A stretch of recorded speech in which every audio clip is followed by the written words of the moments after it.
घर कोणतं नंतर या ईश्वराने दिलेलं हे सुंदर देह म्हणजे त्या सद्गुरूने दिलेलं घर, त्या ईश्वराने दिलेलं घर आणि ते सुंदर देह तुम्हाला ईश्वराने दिला आणि मग त्याची तयार केलं कसं केलं ईश्वराने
ईश्वराने आपल्याला सांभाळलं. पहिल्या महिन्यामध्ये गोळा तयार झाला, दुसऱ्या महिन्यामध्ये हात पाय तयार झाले, तिसऱ्या महिन्यामध्ये नख केस आले. असे 9 महिने ते प्रतिपाळ करून त्या ईश्वराने आपल्याला सांभाळलं आणि दुसऱ्या कडव्यात सांगितलं की 5 तत्वाचे खांब त्यावर बसविले सत्वर. तर हे शरीर म्हणजे हे 5 तत्वाकडून उसने घेतलेलं शरीर आहे. आकाश तत्व, धरणी तत्व, वायू तत्व, अग्नी तत्व आणि पाणी तत्व या 5 तत्वाकडून हे शरीर उष्ण घेतलंय म्हणून सांगितलं 5 तत्वाचे खांब त्यावर बसविले सत्वर. आणि पुढच्या चरणामध्ये काय सांगितलं, सप्तधातूच्या भिंती बांधल्या समस्याचे छोटे आता समस्याचे छोटे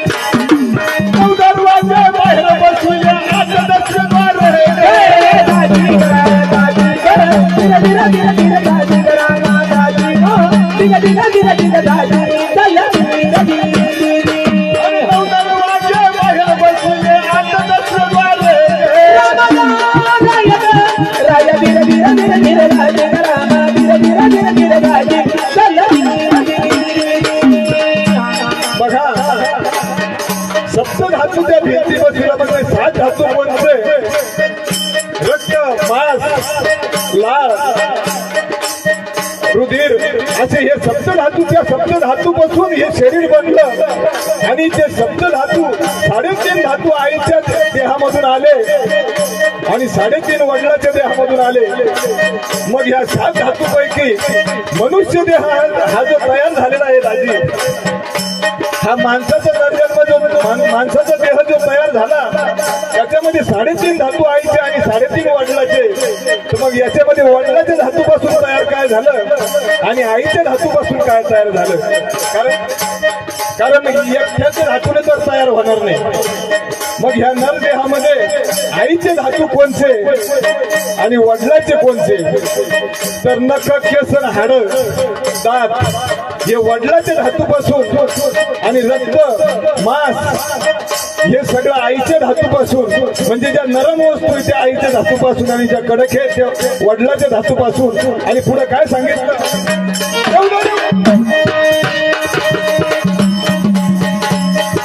9 दरवाजे बाहेर बसलेले. आता 10व्या द्वारामध्ये 9 दरवाजे कोणते, 2 डोळे, 2 नाक, 2 कान, किती झाले मोजा, 6. लघवीचं द्वार 1, संडासचं 1, 8 आणि हे 1, 9.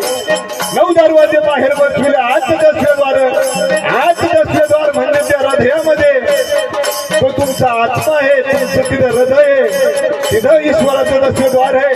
आणि ते दस्वेद्वार केव्हा उघडल तर त्याच्यासाठी तुम्हाला त्या सद्गुरूला शरण जावं लागेल आणि त्या सद्गुरूकडून नाम घ्यावं लागेल आणि त्या नामाचं नामस्मरण करून आणि मग ते दस्वेद्वार उघडल. पुढं काय सांगितलं, घेर धरेला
त्या ईश्वराने घडवला. आणि जीव शिव आपलं धडकती नाही. अंतर म्हणजे जीव म्हणजे जीवात्मा आणि शिव म्हणजे ईश्वर. तुम्ही जर इथं झोपले, तुम्हाला स्वप्न पडलं, तुम्ही चिखल ठाणका आले मांडलं चहा, पण तुम्हाला ज्या वेळेस जाग येईल तर मग तुम्ही तर तिथं तुमचा आत्मा गेलेला असतो, त्याला इथं बोलवतं कोण?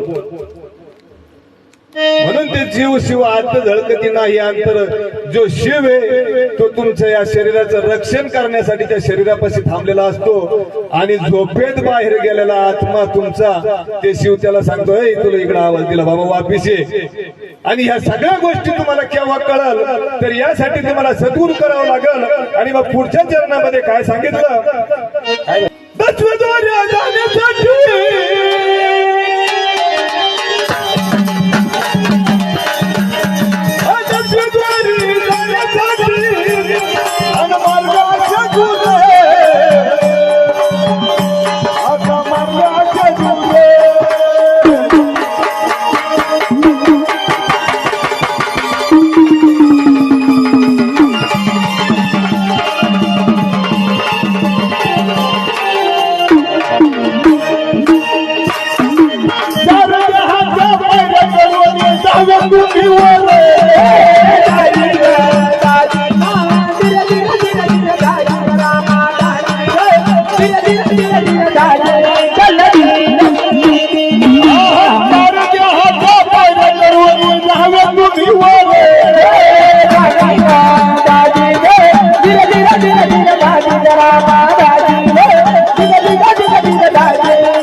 दस्वेद्वार म्हणजे तुमची जिथे काळूमा किती आई लहानपणी तिथं दस्वेद्वार आहे. आणि माणसाच्या मनके जे आहे तुमचे पाठीचे काना म्हणतो आपण त्याला, प्रत्येक पाठीच्या कानाला 21 मनके आहे आणि 21 मनकेला 4-4 छिद्र आहे. 21 चोक 84, ते 84 फेरा चुकून तुम्हाला वर जावं लागल. आणि जेव्हा तुम्ही दस्वेद्वारी पोहोचशाल आणि मग तेव्हा 4 देहाच्या पायऱ्या कोणत्या तर स्थूल सूक्ष्म कारण महाकारण ह्या 4 देहाच्या पायऱ्या करून आणि ते 84 योनीचे ते फेरा फिरून तिथपर्यंत गेल्यावर नंतर पुढे काय होईल, दस्वेद्वारी त्रिपुटाद्वारी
त्या ठिकाणी देव राहतो पहा निरंतर दोन्ही भुवयाच्या मध्ये आज्ञा चक्र आहे तिथं गुरुचं स्थान आहे आणि सद्गुरूकडून नाम घेऊन ज्यावेळेस तुम्ही श्वासात नामस्मरण करशाल ते आज्ञा चक्र उघडल आणि मग तुम्हाला त्या देवाचं दर्शन होईल आणि मग पुढे हिराजी महाराज काय म्हणता काय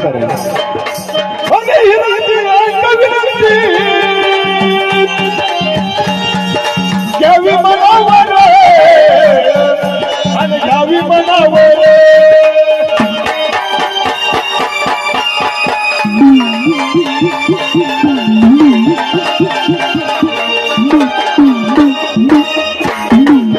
घ्यावी मनावर घ्यावी मनावर त्या देवाला पाण्यासाठी सद्गुरूला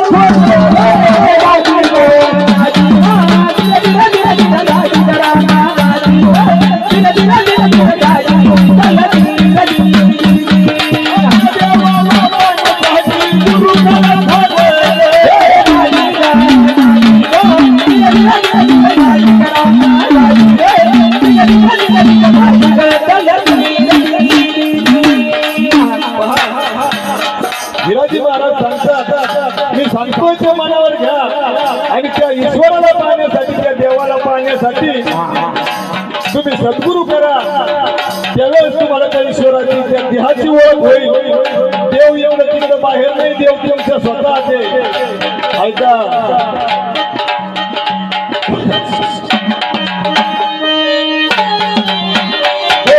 बाहेर घडत नाही देव तुमचं स्वतः दे मग पुढे काय गायन केलं नित्यवाजा घंटा आता नित्यवाजा घंटा